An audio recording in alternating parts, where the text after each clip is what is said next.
Hi everyone, this is David Stroud with Fairway Mortgage. And I'm Kailey Hoskins with Equity Colorado Real Estate. And today we're talking about myths about buying a home.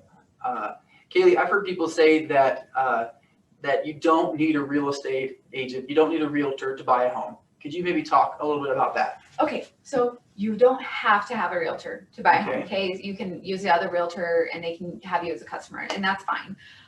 But there's a lot of stuff that are behind the scenes that realtors do. We deal with deadlines that have to be done at a certain time. So if you're in work, I mean, you can't meet those deadlines, you're gonna lose a house.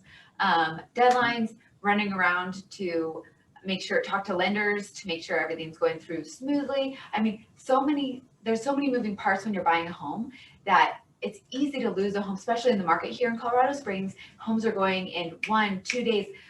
I mean, you have to move fast. And so those deadlines are very important, and a good realtor will guarantee that they'll hit those deadlines. Absolutely. And I think that's the thing too, as far as meeting deadlines, but also negotiating. Yes, negotiations.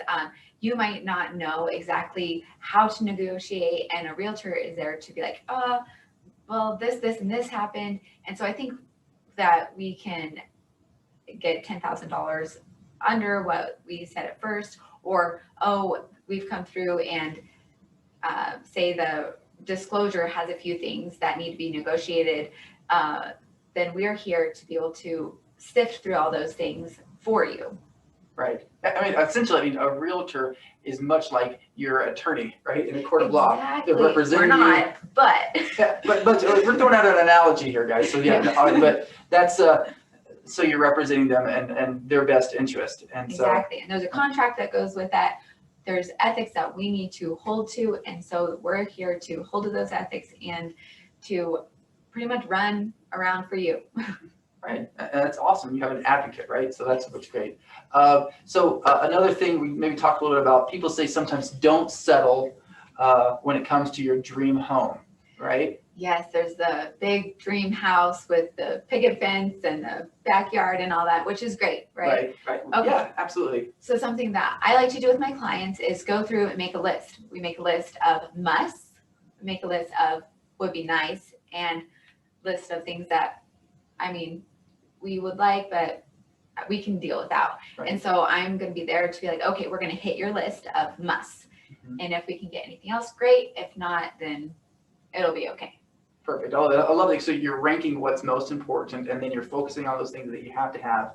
And then if you can have something else, then yeah, it makes perfect sense, right? Exactly. Especially with this market, I can't emphasize enough that this market is tough, but buyers keep on keeping on, because you'll get your home, but it might not be that exactly what you want, and that's okay. Yeah, and so if nothing else, and I think that's the thing too, if people are thinking maybe I don't have enough money to buy a house right now, so I'm just going to save up to buy a home in the future. One of the problems here in the Springs is that this past year, homes have appreciated over 12% based on median and average home prices. And so you're thinking, I'm just going to save a little bit more. Well, by the time you save enough, unless there's something big happening, you might not have enough money. And so maybe you don't want to put 20% down. Maybe you just want to get into the house 3% down. Maybe you want to get some down payment assistance to get into the game, right? To get into this market. And then you can build the equity and take advantage of that 12% appreciated value of what we're doing. Now, you mentioned, Kailey, too, about what the expectations are for this next year. Yes, this next year. So you talked about 12% this year. I've heard projections between 8% and as high as 17% growth. And so when that comes to your home, you can have that growth, and then you can speak on being able to refinance and then use that for your advantage. Is that correct? Absolutely. Awesome. Absolutely too. And what's great about that too is, let's say that you put only 3% down, or maybe let's say you put 5% down. Maybe you fix the house up a little bit. You change the carpet or paint or whatever, and you put some elbow grease into it, and then within a year or two, you go to refinance it. If you have a conventional or an FHA loan, then by refinancing it, more than likely what's going to happen, and I've seen this in multiple cases, people just this past year where they bought their house a year and a half ago, and they put 5% down. They did a few repairs, a few upgrades, not much. I'm just just cosmetic stuff for the most part. And they go and they have it appraised to refinance because rates are really low. And now they've dropped the PMI. So they're not paying private mortgage insurance anymore. In a year and a half, their home was appreciated so significantly. And now their payment is so much less. And so they're saving like $200 a month. And their house is, is appraised so much more. So yeah, get rid of that. It's a fantastic opportunity for there.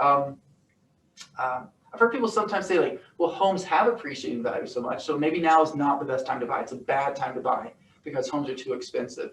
What are your thoughts on that?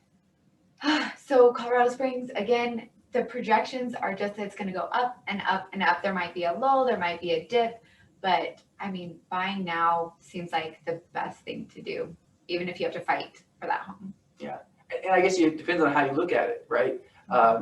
It's often said when it comes to investing, what's the best time to invest? When's the best time to invest? Well, the best time to invest was yesterday or last year or 10 years ago, right? Specifically in real estate, and much different than stocks. I know we spoke about this privately offline about how stocks, if a stock tanks and a company goes under, the money's gone, right? Yeah, I mean, that's something that I'm worried about. I have money in stocks, but I also have real estate, and I feel so much better about the money that I've invested in real estate over my stocks. Allocating your money in different areas is smart, but not all in one place. So a home's definitely the way to go. Land in that house isn't going anywhere.